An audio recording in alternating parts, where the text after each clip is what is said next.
Então, para você entender melhor a diferença entre user mode, kernel mode, explicar mais um conceito, vamos fazer uma simulação.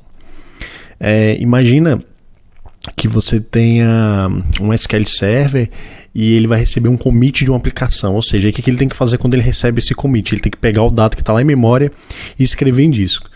Então, nessa simulação, a gente tem dois discos, o disco 1 e o disco 2. O disco 1 ele é composto das letras C dois pontos e D dois pontos, enquanto que o disco 2 é composto da letra E dois pontos, tá? Então, como são dois discos diferentes, nessa simulação a gente vai ilustrar cada um desses discos tendo seu respectivo driver. Então, o driver 1 é o responsável por enviar e receber solicitações do disco 1 e o driver 2, respectivamente, do disco 2, tá bom?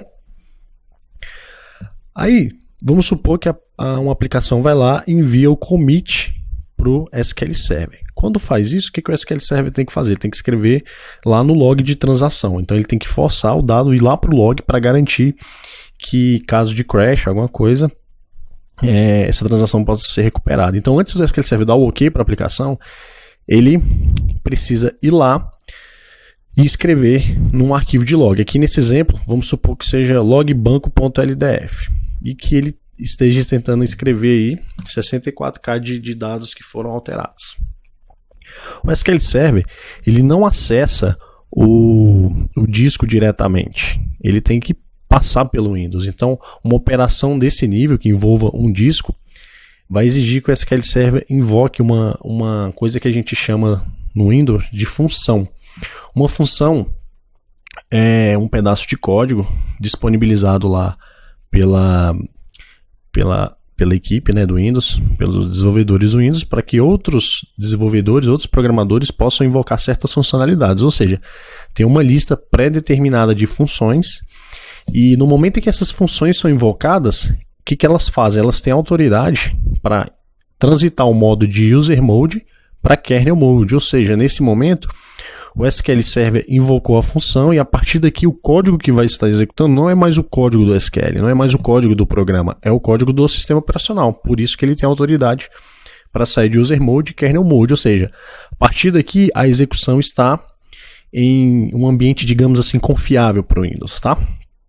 Então é um código confiável que está rodando, um código que dificilmente vai desestabilizar o sistema operacional como um todo. Aí o que essa write file tem que fazer? Qual que é o próximo passo dela? Poxa, ela foi pedido para que ela escrevesse um arquivo, então ela tem que, primeira coisa é procurar, quem é o driver responsável pela unidade D dois pontos, que é onde esse arquivo está. Aí, o driver responsável pela unidade, ele é o driver 1, e a função, através de mecanismos internos lá, ela vai descobrir que é o driver 1. E aí ele envia a requisição para esse cara. E esse cara é responsável por fazer a comunicação com o disco. Então, o que é o legal dessa simulação aqui? É que o SQL Server não vai até o disco direto. Para que ele chegue até o disco, ele passa pelo sistema operacional. Então, tudo que o SQL Server faz envolve o Windows.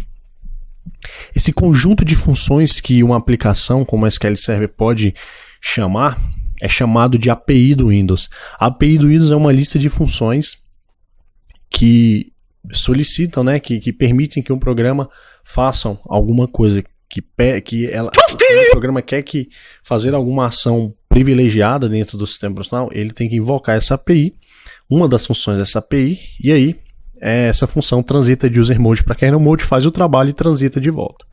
Então esse é geralmente o fluxo que está acontecendo o tempo inteiro quando o seu SQL Server está no ar. É ele entrando em kernel mode, saindo de kernel mode,